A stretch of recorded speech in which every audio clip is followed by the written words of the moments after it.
Cristo el Señor resucitó, su amor fue más fuerte que la muerte. Cristo el Señor resucitó. En nombre del Padre, del Hijo y del Espíritu Santo. Amén. Bienvenidas, bienvenidos a nuestra cuarta sesión. Hoy veremos el Salmo, ese que está ahí, 50-51. Sin más, comenzamos con este proceso de aprendizaje.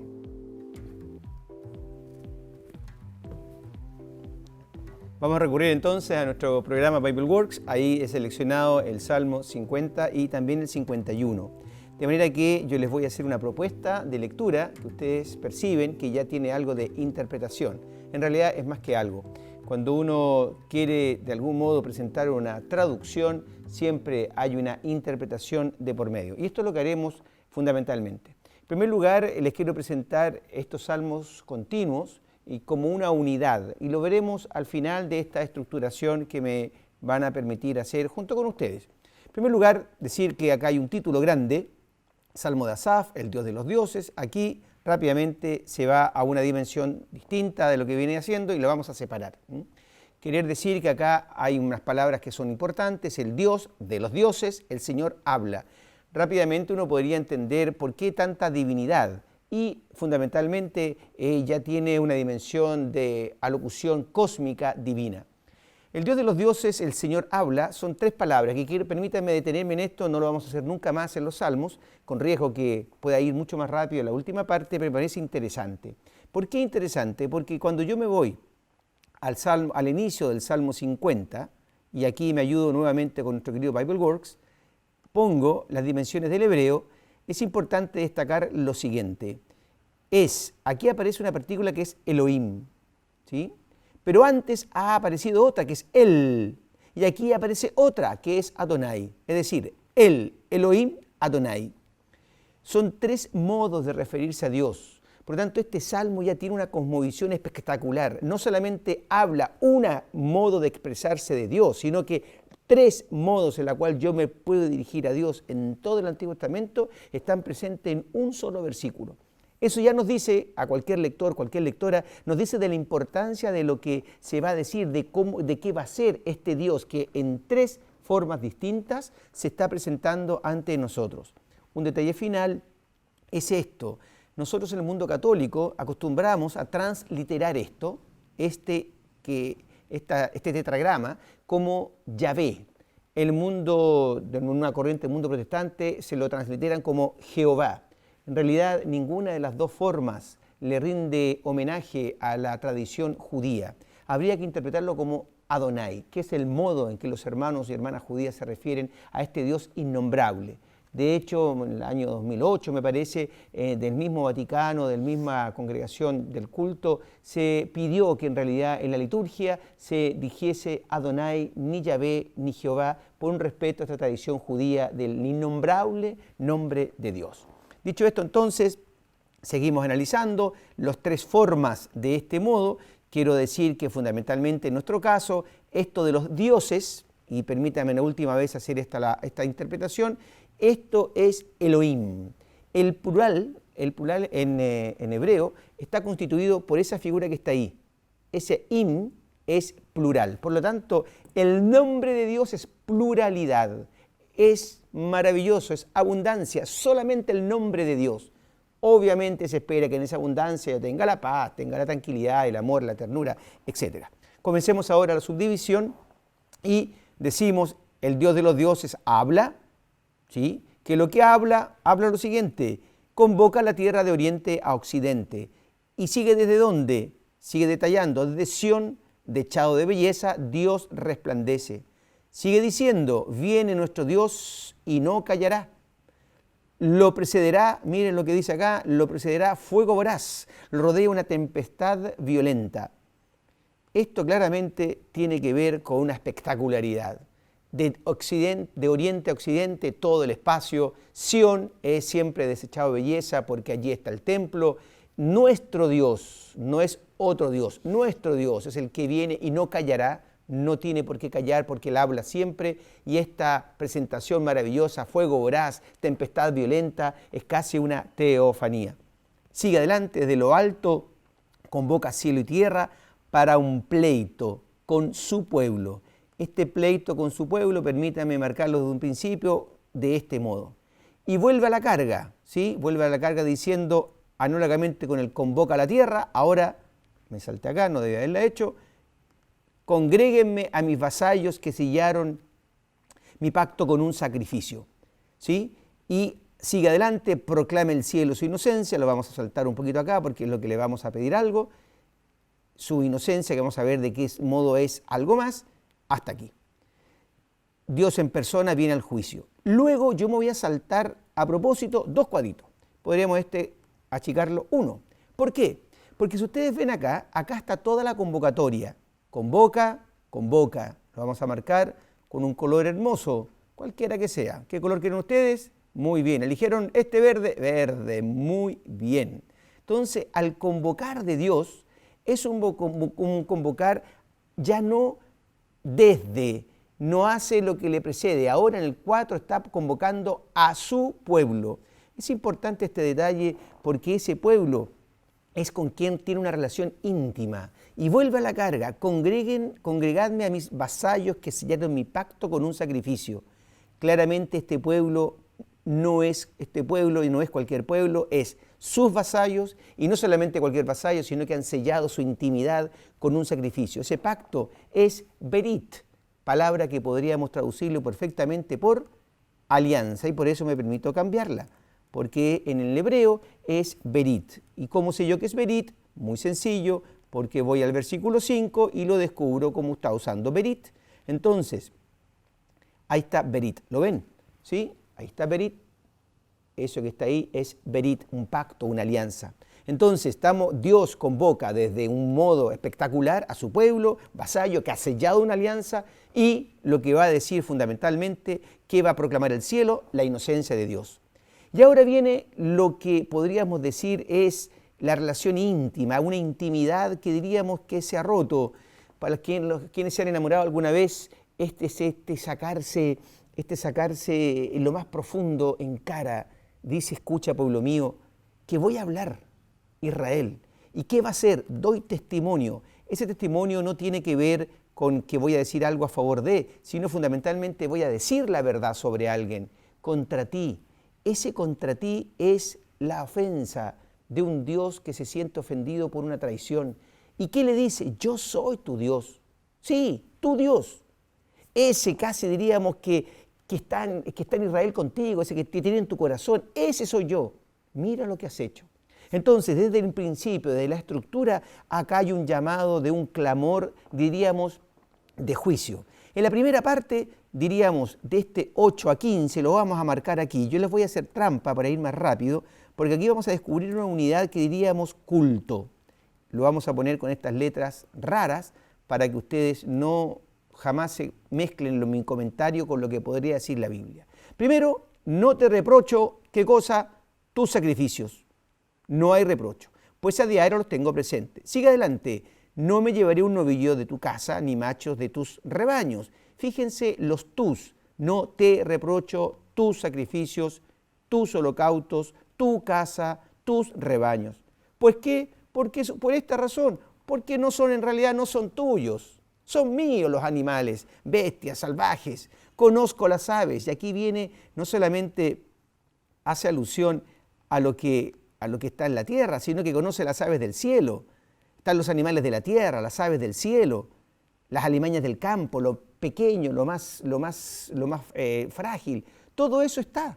Incluso más, conozco las aves que están en el cielo. Por eso queda claro que si tuviera hambre no te lo diría. Pues el orbe entero y cuanto encierra es mío. Como se hace la pregunta, ¿comeré yo carne de toros? ¿Beberé sangre de machos cabríos? Y aquí viene nuevamente una frase que es impresionante. Sacrificia a tu Dios tu confesión. Vamos a ver de qué se trata. Cumple los votos al Altísimo. Primero este sacrificio. Significa, el verbo sebeach significa sacrificar, ofrecer. Podríamos incluso cambiar esto por ofrecer. Y tu confesión, fundamentalmente, permítanme verlo acá en el Bible Word, que siempre nos ayuda para poder establecer algún significado más cercano a nuestra realidad. Y dice sebeach, le Adonai, le Elohim, Todat. Es decir, ofrece al Señor esto. ¿Y qué es este Todá? Este Todá no es solo un sacrificio, no es solo una confesión, sino más bien es una acción de gracias. A los que les gusta el inglés es un thanksgiving, ¿sí? Eso es lo que entonces podríamos poner acá.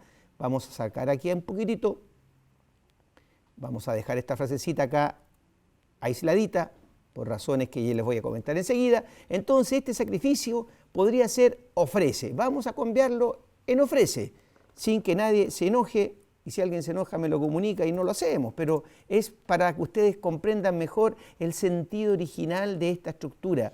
Una estructura que es maravillosa, toda vez que permite nosotros reeditar esta acusación o esta demanda que Dios nos hace. Y esta es tu confesión, digamos, tu acción de gracias. Y miren cómo queda. Ofrece a Dios tu acción de gracias. Una vez que le hayas dado gracias, tú vas a cumplir los votos ante el Altísimo. Solamente allí. La acción de gracias es primigenia, nuestra acción de voto. Nosotros no vamos a cumplir los votos para tener una acción de gracias, al contrario. Incluso, y aquí viene la invocación maravillosa de quienes hemos podido experimentar la fuerza de Dios, invócame en el peligro. Dios me dice, invócame en el peligro, no me eches en el peligro, no te deshagas de mí en el peligro, no me pongas como algo inútil en el peligro. Haz la experiencia de invocarme en el peligro, yo te voy a librar y tú me darás gloria. Esta acción es un imperativo y estos dos son futuros que me dan la oportunidad de poder seguir adelante. Luego viene una estructura totalmente dirigida, acá era el culto, y ahora irrumpe un protagonista que somos nosotros también, que es el pecador. Al pecador le dice Dios, este que está aquí, que no sé por qué, y algún día me van a poder corregir, por qué yo le asocio siempre el color rojo. Entonces, al pecador Dios le dice, ¿qué le dice? Miren la fatuidad de lo que suele hacer, recitar mis preceptos, tener en mi boca mi alianza, toda mi alianza, esa que sabía que estaba allí, esta que estaba ahí. Esa misma alianza, en teoría la persona lo tiene en la boca, pero no le sirve. Tengo todo claro de lo que Dios quiere, pero no me sirve. Incluso, mire lo que sigue diciendo, tú que te detestas la corrección y te echas encima la espalda mis mandatos, cuando ves un ladrón, y sigue todo esto, ves un ladrón, ¿qué es lo que haces? Corres con él, eres partidario de los adúlteros, sueltas la boca para el mal. Y aquí comienza a narrar algo que es impresionante, que estaría hoy entre los pecados, yo diría, más frecuentes de nuestro mundo eclesial, lamentablemente, que es el pecado de la lengua, que los salmos reservan un especial lugar para ellos. Por eso me permito ponerlo con este color.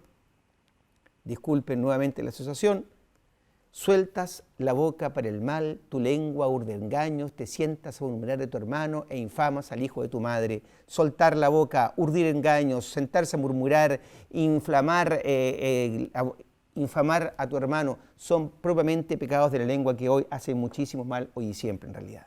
Y viene la carga, la misma dimensión de juicio. Esto hace, si me voy a callar, sigue hablando Dios. Y lo voy a correr para acá porque está hablando Dios. ¿Crees que soy como tú? Y eso viene, te acusaré. Te lo echaré en cara.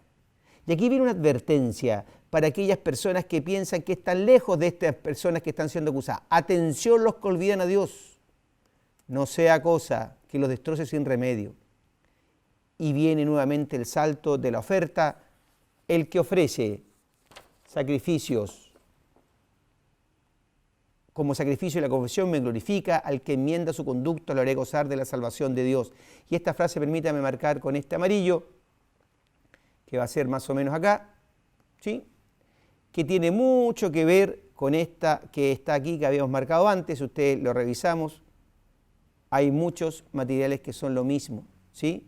Ofrecer a Dios, sacrificio, glorificar. Entonces, es donde radica no el rechazo al sacrificio, por así decirlo, sino la importancia que tenga que ver fundamentalmente con un cambio de conducta. Entonces, ¿cómo comienza el Salmo 51? Este es el gran título, que lo vamos a saltar, ¿sí? Misericordia. Fíjense que lo que viene acá, de este sacrificio como confesión, de esta enmienda de conducta, se pasa rápidamente a la petición de misericordia por la causa de la bondad de Dios, por su inmensa compasión, y que aquí se asume lo que realmente afecta a la persona, que es la culpa. Vean ustedes de qué modo esta culpa pasa a ser totalmente superada con esta misericordia. Por lo tanto, si me permiten decirlo así, en todo este sector, lava del todo mi pecado, pues yo reconozco mi culpa, tengo presente mi pecado, contra sí solo pequé, la maldad que repruebas, que se hagan justicia, resulta inocente en el juicio, pecador me concibió mi madre. Todo eso está en la sinceridad interior y en lo que es íntimo me inculca sensatez, límpiame con hisopo que era el pecado, quedaré más blanco que la nieve. Y aquí recién, fíjense la cantidad de palabras que son, no las voy a marcar porque el tiempo se me está acabando. Fíjense todas las palabras que tienen que ver con culpa, con pecado, con borrar mi delito, hasta aquí, y lo único que uno hace y espera es en este momento que todo eso que se cumpla pueda tener un gozo y una alegría que solamente viene, lo voy a marcar con este color casi celestial como la Virgencita, viene si acaso lo anterior está perdonado, culpa, pecado, todas estas frases que ustedes saben, está plagado esta primera parte y lo que se espera es el anuncio de gozo y alegría que pueda regocijar esto. Fíjense, la intimidad, huesos quebrantados, huesos triturados, y que siga acá. Esta es la intimidad más profunda. ¿Qué viene ahora? Viene un salto extraordinario. Una palabra que ustedes ya conocen y perciben. Crea en mí. Permítanme ir una vez más a este salmo. Crea en mí es una palabra extraordinaria. Aquí el salmo prorrumpe. Ahí dice, Lep Tahor Beralí.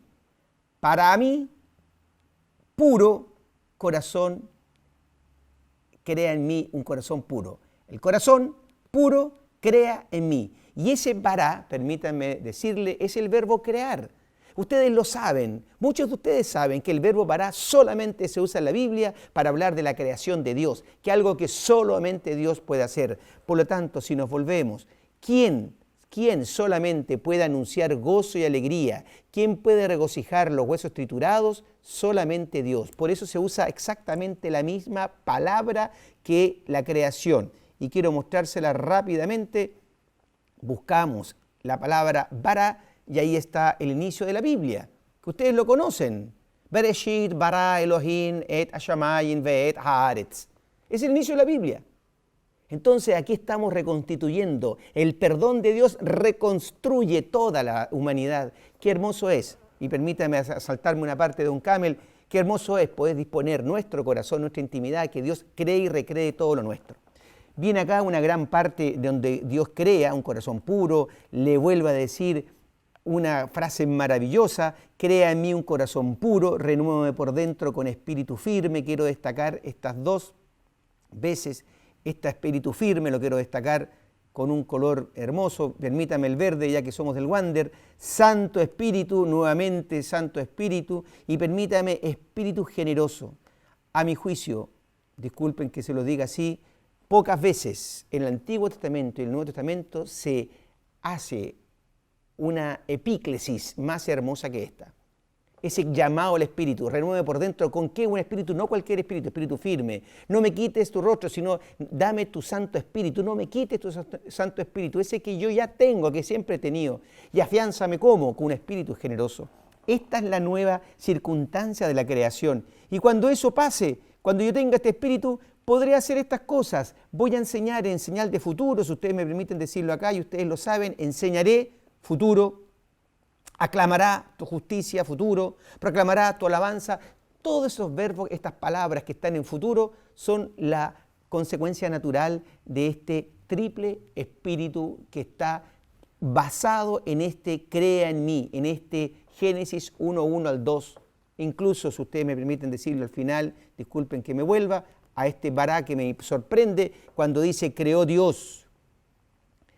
Fíjense las tres veces del bará en el verbo creó Dios al hombre y la mujer, bará, bará, bará. Por lo tanto, ese bará siento que es la maravilla de la incorporación de un Dios que se ofrece para salvar la culpa, para salvar el delito. Y luego viene esta dimensión hermosa de un nuevo sacrificio. Un sacrificio no te satisface. Si te ofrezco un holocausto, no lo aceptas. ¿Qué es lo que es para Dios un sacrificio? Vuelve a la carga un espíritu quebrantado.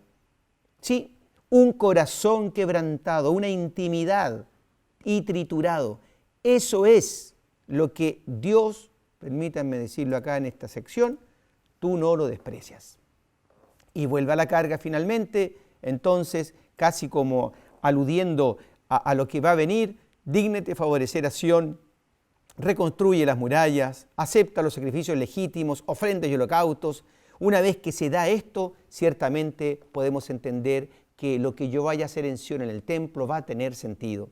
Estos últimos 2 versículos se dicen que es un agregado, pero yo diría que puede ser que esto sea lo fundamental y que toda la introducción haya sido este juicio que termina en la aceptación de la culpa, en la confesión de la culpa, que porque Dios va a crear una nueva criatura, le va a dar la trilogía del Espíritu, en la cual va a decir, ¿quieres hacer un sacrificio? ¿Quieres realmente entregar algo significativo? ¿Quieres ofrecer a Dios algo fundamental?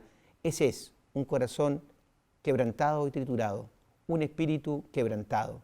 Eso Dios no lo desprecia, no lo desprecia. Si eso es así, todos los sacrificios serán bienvenidos. Muchas gracias. ¿Qué tal? Muy buenas tardes.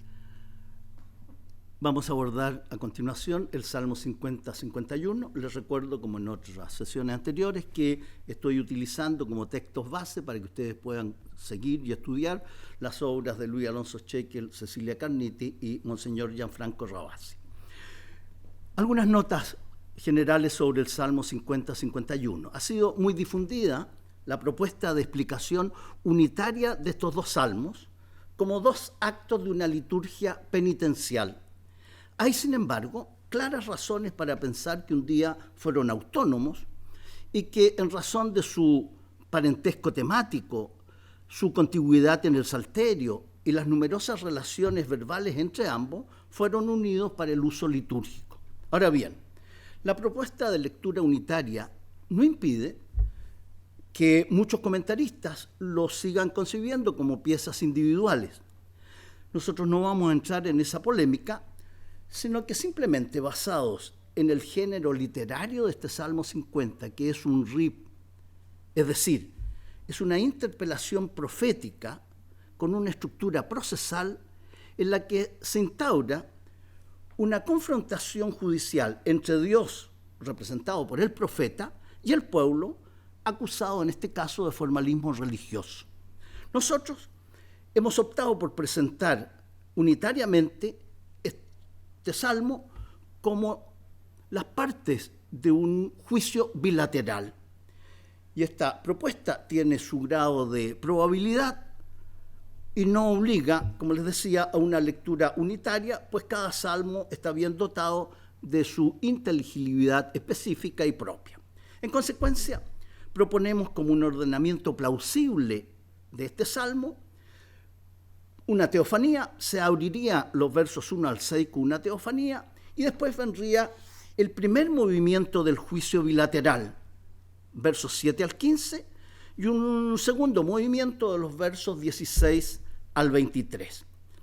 El juicio bilateral se plantea entre 2 personas físicas o jurídicas que están ligadas por algún tipo de relación positiva, puede ser un pacto, un contrato, un convenio. La parte que se considera ofendida convoca, en Israel en la antigüedad lo hacía en las puertas de la ciudad, ese espacio público, y allí convocaba al que considera su ofensor. Hay testigos para garantizar la legitimidad de este proceso. Esos testigos no sentencian, son simplemente testigos notariales, y el ofendido aduce sus pruebas y conduce al acusado a reconocer su culpa. Si por cualquier causa no logran llegar a una avenencia, el pleito se eleva entonces a este otro sistema más conocido por nosotros, en que hay un juez, en que hay un tribunal. En consecuencia, el juicio bilateral tiene 3 salidas: el pago completo de la deuda o de la pena, la compensación concertada entre las partes y el perdón simple. Hay un ejemplo recurrente que citan los autores, que es el caso de David y Saúl. Ustedes saben que estaban unidos por un vínculo familiar. Saúl es el suegro, David es el yerno, y también hay un vínculo político entre ellos. Uno era el señor, el rey, y el otro su vasallo. Saúl, entre paréntesis, el biógrafo lo deja siempre mala, prefiere la figura de David y ya él lo destaca y coloca a Saúl siempre como con un espíritu malo, qué sé yo, como problemado. Bueno, Saúl estaba convencido que David buscaba su muerte y quedarse con el trono. Yo siempre digo que tan tonto no era, porque al final David quedó, por lo tanto algo de razón había a la base. La cosa es que en un momento empieza a perseguir Saúl a David, y David estaba arriba en las montañas frente a Engedi, arriba, y entró a una cueva allí a descansar con su gente, y en eso Saúl, que lo andaba persiguiendo, entra en la misma cueva para hacer sus necesidades. Ya ven que lo va dejando bastante mal la Biblia a Saúl, todo un rey, y lo coloca allí en una situación incómoda. Entonces los hombres de David le dicen: abalánzate, este es el momento, puedes darle muerte. Cosa que no hace David.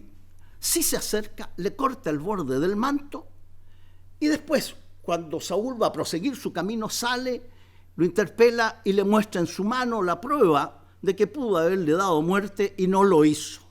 Y en ese instante le dice: mira, lo estás viendo con tus propios ojos, el Señor te había puesto en mi poder dentro de la cueva, me dijeron que te matara, pero te respeté. Entonces viene y le dice: Padre mío, mira, en mi mano el borde de tu manto y no te maté. Padre mío es su suegro. En ese instante se da cuenta Saúl de que no hay maldad en David y que sí, él lo estaba persiguiendo para darle muerte. Bueno, allí, ante esa prueba evidente, se llega, como decía, a una adenencia cuando Saúl dice: tú eres inocente y no yo, porque tú me has pagado con bienes y yo te he pagado con males. Y hoy me has hecho el favor más grande, pues el Señor me entregó a ti y tú no me mataste. Este es, como les digo, un ejemplo típico de juicio bilateral o contradictorio. Teniendo este esquema, entremos nosotros al Salmo. ¿Por qué? Porque en la primera parte dijimos de este Salmo, Dios en persona viene a juicio contra su pueblo Israel. Y ya vamos a ver qué acusación en concreto va a esgrimir. El Salmo se inicia con la llegada del Dios de dioses, el Señor en majestad. Su figura grandiosa domina la tierra, abrazando incluso el horizonte. La asamblea que está por empezar tiene una solemnidad única. Y en el silencio aterrorizado que se ha producido se escucha solo la palabra, el grito: el Señor habla. La luz del sol, oriente-occidente, ha sido sustituida ahora por la luz de Sión, dechado de belleza.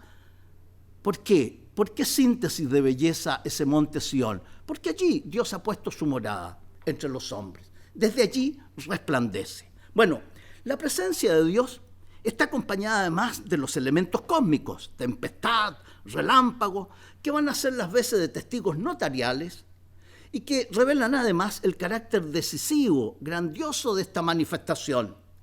¿Quién es el destinatario de la visión? Es su pueblo, Israel, como lo fue en la manifestación del Sinaí. Se inicia entonces este juicio bilateral entre Dios y su pueblo, ligados por la alianza y cuyas cláusulas son los mandamientos, especialmente el decálogo. El pueblo no puede excusarse, no puede no asistir, tiene que asistir, pues hay un pacto entre ellos. Y ese pacto ha sido sellado con un sacrificio. Congregadme a mis vasallos que sellaron mi pacto con un sacrificio. Por lo mismo, la querella hará referencia a las cláusulas, a las estipulaciones del decálogo. Entramos entonces a este primer movimiento del juicio bilateral, versos 7 al 15. En el verso 7 se abre con el clásico llamado del Deuteronomio: escucha, pueblo mío, Shema Israel. Y la manera de responder el pueblo es obedeciendo. Terminado este preámbulo, se entra de lleno a la cuestión teológica sobre el tema del sacrificio, que abarcará los dos movimientos del Salmo. En este primer movimiento está centrado sobre la cuestión de los sacrificios, por lo tanto, sobre el problema de la religión en su genuina esencia. En este primer movimiento muestra los sacrificios puros, correctos, Dios toma nota. Es impresionante la presencia de los distintos tipos de sacrificios en Israel y la relativa fidelidad de parte del pueblo en su cumplimiento. Pero hay algo. Eso no basta, pues está ausente en estos sacrificios una actitud interior y existencial. No te reprocho por tu sacrificio, pues a diario tengo presente tus holocaustos. Sacrificio para Dios es un espíritu quebrantado, un corazón y humillado y triturado. Tú, Dios, no lo desprecias, como lo veremos en el segundo momento en el Salmo 51. No obstante, que este salmo se inscribe en la mejor tradición profética, no tiene, a mi modesto entender, ni la fuerza, ni la violencia que posee el tema en la predicación de profetas como Amós, Miqueas, Isaías. Si ustedes me permiten brevemente un paréntesis para que vean la fuerza del tema del sacrificio y lo que está en juego en este juicio bilateral. En el gran profeta Isaías, cuando se abre su libro, encontramos un poema referido al tema de los sacrificios. ¿Qué ocurre? Según el calendario litúrgico tardío de Israel, implicaba peregrinaciones para las grandes fiestas a Jerusalén. Nos imaginamos que está la ciudad llena de gente que ha venido de todas las latitudes y viene el profeta en el momento más crucial de la ceremonia, se dirige hacia las autoridades y con ironía les dice: príncipes de Sodoma. Todos sabemos lo que significa Sodoma y Gomorra, es inaceptable. Pero después se dirige hacia el pueblo y le dice: ¿y ustedes, pueblo de Gomorra?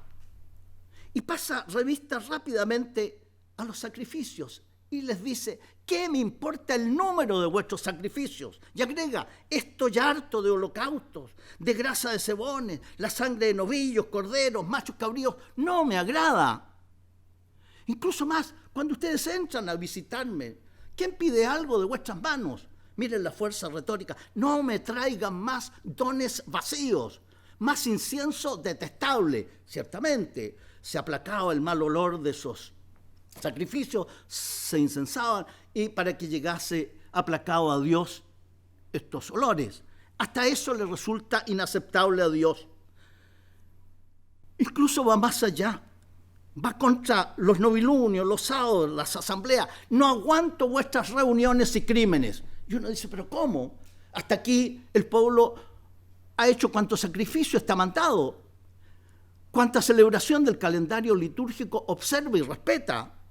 Novilunio, fiesta de la luna nueva, sábado, y la forma genérica, asambleas. Vuestras solemnidades y fiestas las detesto. Entonces uno se pregunta: ¿qué ha pasado? Muy simple. En el momento del ofertorio, cuando el pueblo extiende las manos en señal de eso que está ahí, lo hemos puesto nosotros, es fruto de nuestro trabajo, lo que Dios mira en las manos de su pueblo es sangre. Y uno tendería a pensar que es la sangre de los animales. No. ¿Y por qué decimos que no? Escuchen, por favor, la seguidilla de imperativos, la urgencia que tiene Dios al proferirlos. Lávense, purifíquense, aparten de mi vista vuestras malas acciones. Cesen de obrar mal, aprendan a obrar bien. ¿Quién diría hasta aquí que todo esto que hace el pueblo es obrar mal? Entonces surge la pregunta de inmediato: ¿qué es para Dios obrar bien? Y desgraciadamente contesta: busquen el derecho, enderecen al oprimido, defiendan al huérfano y protejan a la viuda. Esto es. ¿O qué se habían imaginado ustedes?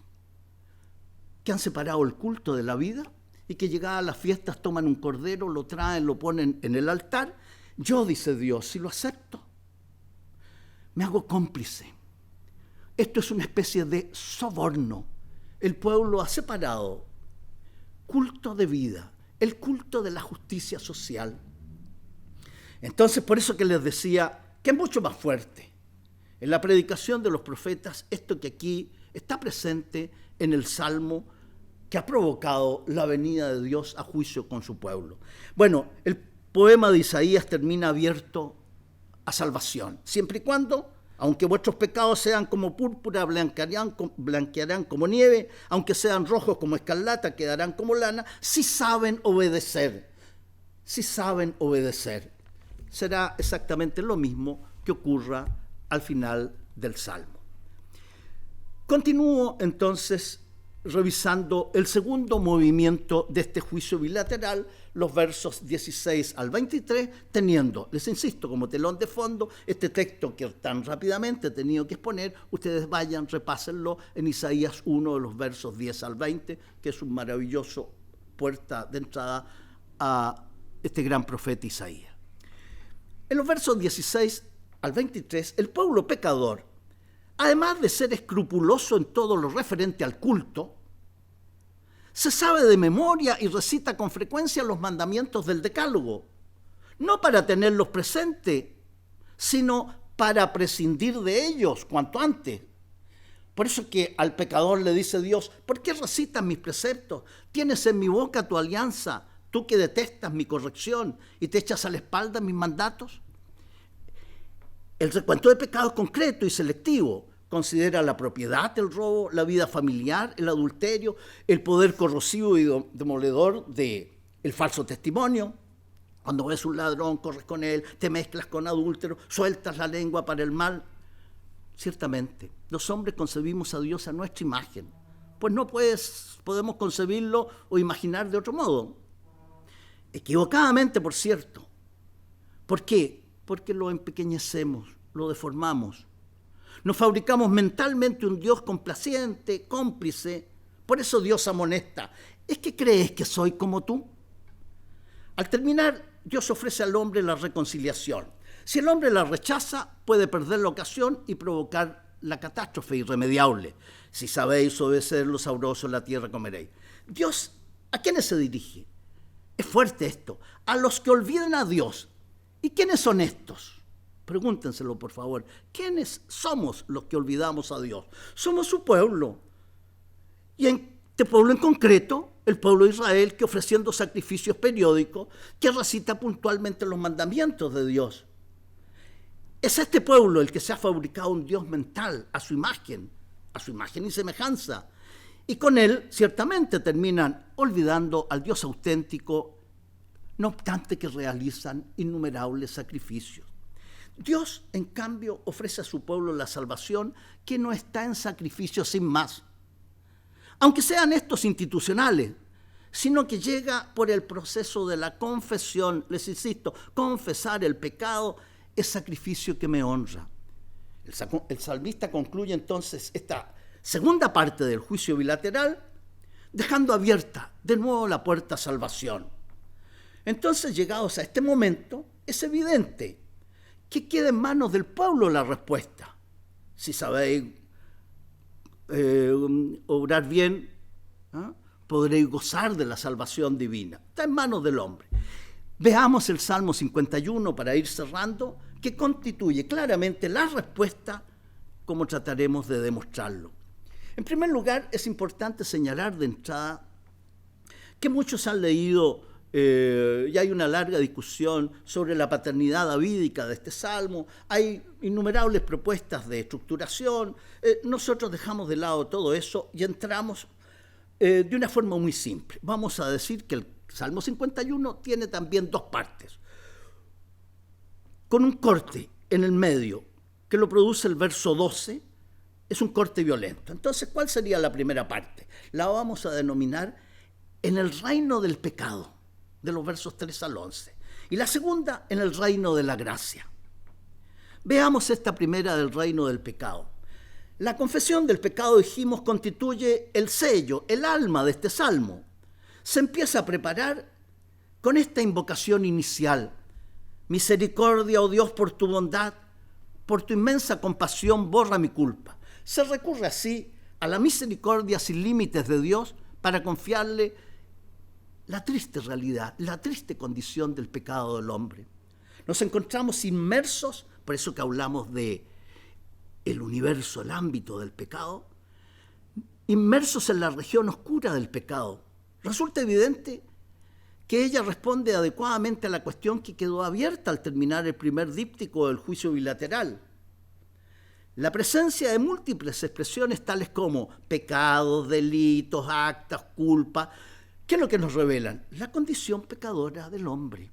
Borra mi culpa, lava mi delito, limpia mi pecado, reconozco mi culpa, contra ti pequé, cometí la maldad, en pecado me nací. Bueno, el pecado aquí aparece, o sinónimos de él, 11 veces, con la presencia de 11 expresiones pertenecientes a un mismo campo semántico. El salmista nos hace sentir de manera obsesiva que el pecado es una realidad que envuelve al hombre.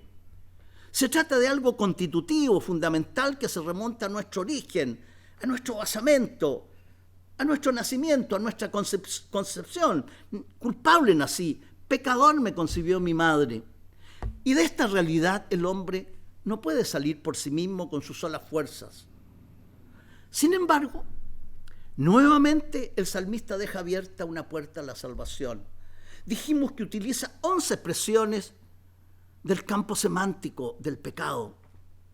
Y así describe el universo del pecado, ese reino del pecado, reservando así el número 12 de totalidad, de perfección, para abrir el reino de la gracia. ¿Y cómo lo abre? Con un verbo técnico, el verbo bará, crear. Crea en mí. Y esta acción de crear es un término técnico solo reservada a Dios en la Biblia. Con el perdón, en la visión unitaria de la antropología bíblica, se cumple una nueva creación, como la creación del Génesis.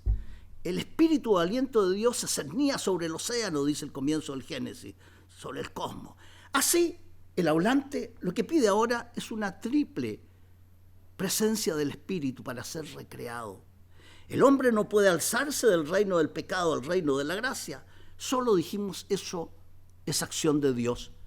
Crea en mí, oh Dios, un corazón puro, renuévame por dentro. Y aquí viene la triple repetición. Espíritu firme, no me quites. Tu Santo Espíritu, afiánzame con espíritu generoso. 3 espíritus. Se trata de un primer espíritu dispuesto, colocado, en términos psicológicos, de una actitud firme, de un temple pronto. El segundo es un Espíritu Santo. El penitente desea conservar ese aliento o espíritu recibido que lo hace vivir en la esfera divina. Y el tercero es un espíritu para que impulse sus acciones desde dentro, sin necesidad de imposición externa, con generosidad para cumplir no lo mínimo, sino rebasando lo debido. Y con esta triple mención del espíritu, el Salmo 51, después de describir en los versículos anteriores la prisión oscura de la culpa, se abre a la región luminosa de la gracia. Es un gran cambio, comparable a una nueva creación. Del mismo modo que en los orígenes, dijimos, Dios insufló su espíritu en la materia y dio origen a la persona humana, así ahora el mismo espíritu, creando de nuevo, renueva, transfigura, transforma ¿a quién? Al pecador arrepentido y lo vuelve a abrazar, lo hace partícipe de la alegría de la salvación. El hombre, animado por el Espíritu Divino, se encamina ya por la senda de la justicia, del amor. Termino citando del Evangelio según San Lucas. Voy a volver a la casa de mi padre y le voy a decir, Padre, he ofendido a Dios y te he ofendido a ti.